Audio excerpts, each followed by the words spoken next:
welcome you to another thought-provoking edition of the program. And then, of course, we are here in the live studios of CRBC. I have here with me Honorable Magnus Ntori, who is a DG Agenda 2023, and Dr. Platini Abed, representing the PDP. Our topic this morning is the rerun election of 3rd of February. So let me start with PDP. Yeah. So how ready is PDP? Like I told you, we are ready. We are ready for the election. Okay.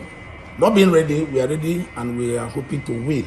Okay. Which, by His grace, 90% will win the election on 3rd of February. So what is your analysis of 90%? 90%, I am saying that if you go across the affected areas of this rerun election, like in Biase, we have 11. We've carried out visibility studies from the people. We've carried out a voice populi, asking who they want and all that. And when we put them together, we realized that Austin Idam was having the day. And we continue to place a lot of yardstick. Why? Because it's not by age, it's not by academics, because all of them has qualities in terms of academics. But the people are tired on one actor being on stage forever. And they feel that an applause should go to another person. Okay. And that is the essence. Like I told you again, that the people of Biase and Akampka really know that if you go to Biase politics, a particular unit where I come from, that's a home ward, they have the highest harvest of vote all the time in the history of Biase. Okay. We were born out of Akampka, and all this became a yardstick that, oh look, the people that get this harvest should be given a mandate. All right. Yeah, that's why you see Austin coming up, and by His grace, there's nothing you say about God. By His grace, Austin is going to win election on the 3rd. I told my friend, I'm coming back here again to call him. I said, look, this is the victory I was telling you. You need to congratulate me. Okay, so let's hear from Honorable Magnus. I've heard him speak with so much confidence. Categorically, that APC is not having the day that PDP is winning. How true is that? From your own standpoint, how ready is APC? It's laughable when he said they are ready 90%. It's laughable. Somebody will just sit in his house, not working, and he expect results.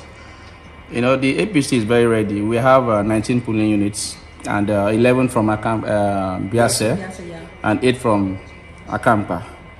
By the grace of God, we have gone around the 19 polling unit, talking to people, and of course, in an election where you have just 2 persons, one person must be a preferred candidate. And who is that preferred candidate? Dr. Emilian, because his track record has proven. So what are the indices for you to say that he's a preferred candidate? When you go around and talk to the people, you see the people, you see the electorate, they are happy. The acceptance. You see the acceptance. Okay. You see people moving from his own party to APC. Why are they moving? Why is it not the other way around? That's interesting. That shows that there is no PDP. There is no PDP. Let me say something. If you look at what I'm holding, I am giving you a report from the 11th ward of Biase. Okay, let's talk about the defections. Why are people moving to APC? Who are the people defecting? If you can mention a name of somebody who defected in PDP or in your village, you are not aware that your ward chairman have moved from PDP to APC. APC is stage managing all this. No, it's not. Nobody is defecting. Are you denying the fact that your ward chairman have defected from PDP to APC? I am making it with clear evidence. I am making it. Okay, how about your ward chairman? My ward chairman. Yes. My ward chairman, I cannot share my political strategy or party strategy to you. Okay. If the ward chairman, are you aware that your PDP ward chairman has defected? Everything has to do with strategy. Okay. We are going to strategize about the guy, the ward chairman you said. Okay. You understand? We are going to do that. So you are still going to election the ward chairman said, please party leaders, let me go to APC because and deceive them. I'm coming. Let me go to APC. And the essence of me going to APC is just for me to stay at the corner where the rerun is going to take place, like in Ehom. And get information for you. And get information because you're not going to vote. Okay. Team defecting to APC now. So it's a political strategy by PDP. By PDP, yes. To deceive the APC. So are you not saying that the man should not be trusted?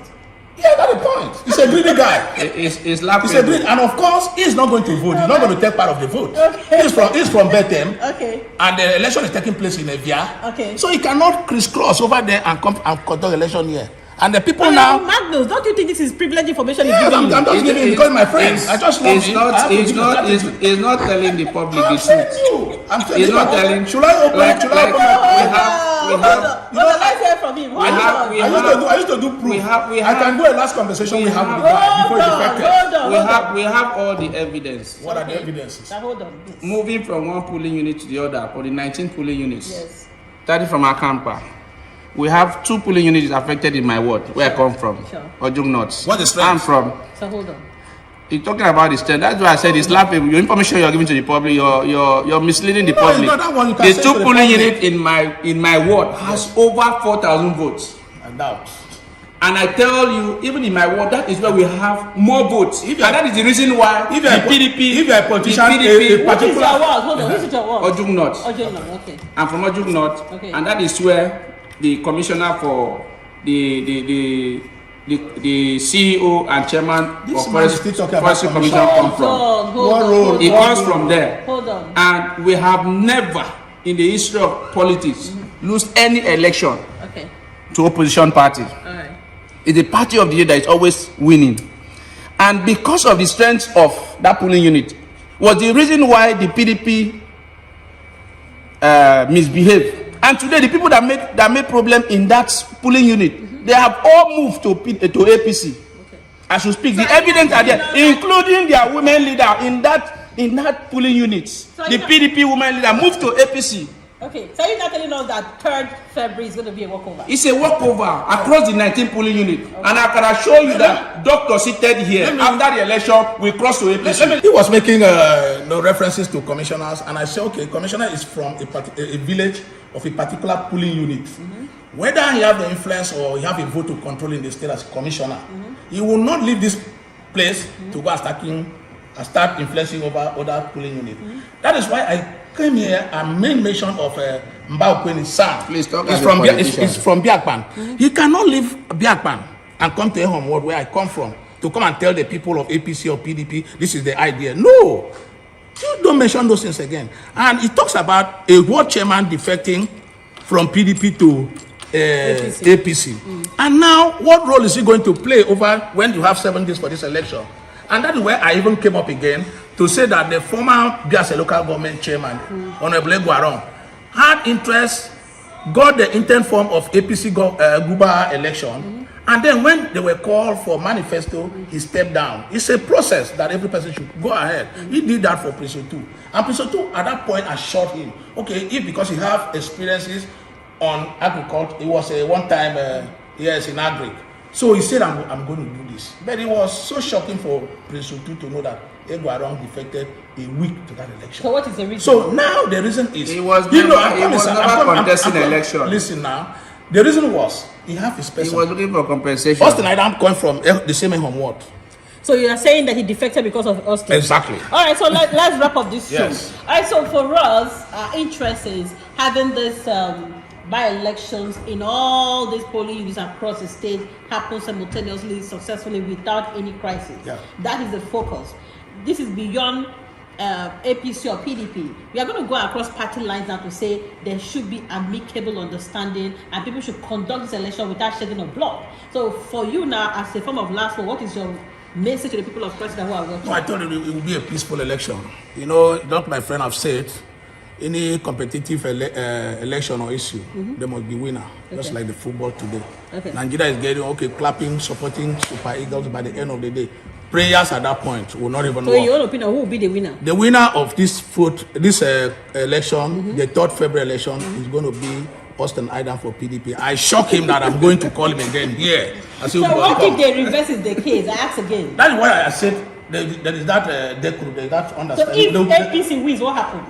This some understanding. He will defect. He will defect to APC. I'm going to be the last person to defect. He will defect. If I want to, let me show you. If I want to defect, Honorable Emil, yeah, I was in the Ministry of Lands, hoping to be the deputy director.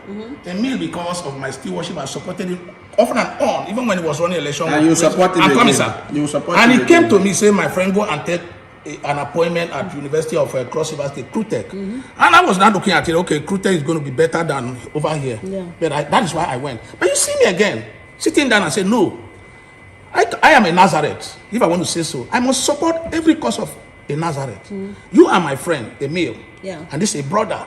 So I demonstrated is a weaker and a stronger relationship.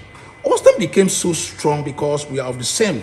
So if Austin goes there, he will quickly say, hey, what about this? Okay, we'll so go together. I hope this is not an issue of sentiment. Exactly, it's not sentiment. Let's hear from you. What's your last word to the people? It's laughable that doctor is not saying the truth. He's not saying it the way it's supposed to be. Okay. And I'm glad that he mentioned the fact that Dr. Emil is a good man. And he has also impacted in him, whether he's accepting it or not. Not because of my stewardship. Dr. Emilian is a good man and he's going to win his election 100%. Okay. He knows it.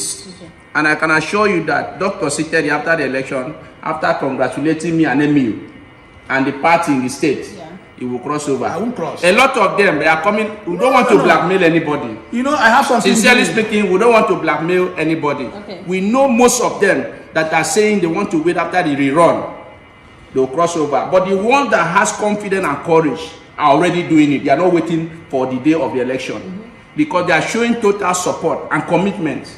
In fact, I went to one of the excuse me, sir. When you were speaking, I didn't intercept you. I won't cross over. I didn't intercept you. If I don't have please. anything doing, I will tell you that I didn't intercept you. As you see me, I'm a consultant of women, so I can't cross. And I want to also correct an impression that the ward chairman does not have any influence. You know that there are places you go to when you see your friend, you say, oh, if not because of my friend, I would have been here.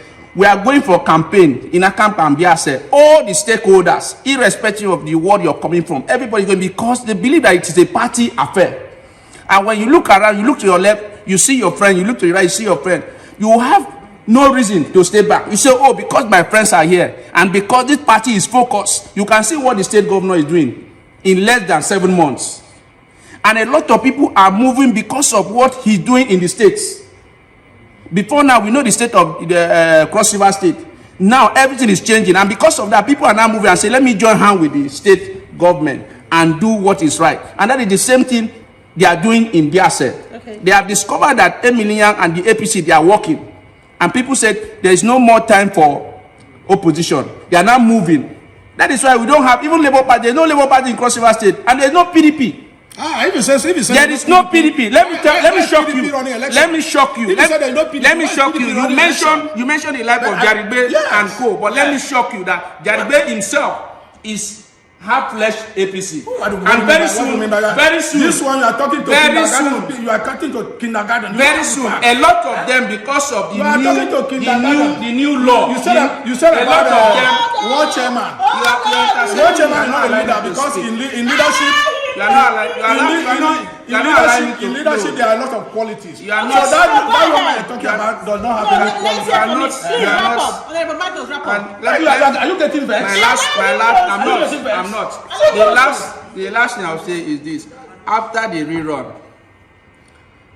Aidam will not just congratulate Dr. Emilian, but he will cross over to the party and join hands for the state to move forward, because Cross River State is APC. Nigeria is APC. Thank you. Okay, so all right, okay, so thank you very much for doing us the honors to come to the studio to talk about the rerun election of 3rd of February. And for us, we always let you in on everything that's happening, be it in the private sector, in politics. That's what we do live here on CBC TV and Good Morning Cross River. On each of the days from Monday to Thursdays, we talk about topical issues in Cross River State and how it affects the people and how the people can have a buy-in. For me, I want to say that for all the polling units affected, I hear that there are 2 polling units in Obanliku, 13 of them in the Yelatu State Constituency, and 19 in Akampka, Biase. We wish you all the absolute best. Please do this election and stay alive to tell the story. No ambition. No ambition is worth the blood of any innocent Crossivarian. Nobody has to die for anybody to fulfill their aspiration in life. Please, whatever you are doing, support your candidates and ensure that whatever takes your life is not worth doing it. Do everything we said. Engage your brain in supporting your respective candidates and your party. My name is Biase and the program remains Good Morning Cross River. Today is Thursday and we are so happy that we had this topical interaction with those people representing APC. We have Honorable Magnus Ntui. who is DG Agenda 2023, and representing PDP, we had Dr. Platini Abed, who is very, very formidable, is the leader of Ehom Ward of PDP. He's not formidable. I'm formidable. That's what you said. I'm formidable. I agree with it. Okay. Yeah, working for the APC. But Honorable Marcus said he's not formidable. He's not. He's working for the APC. So And I said that he's laid back. he's working for. He's a friend to Dr. Millian. So he's working for the APC. I don't tango. You say Okay. He doesn't want to say it in So public. thank you very much for accepting our invitation and for coming here to talk about the rerun election. My name remains Beatrice Akpala, the Crossivarian. Always put your best foot forward in everything you do. Let's continue to support the Senator Prince Biase, the two-led administration, for us to build the Crossivarian state of our dream. I'll see you some other time. Bye-bye.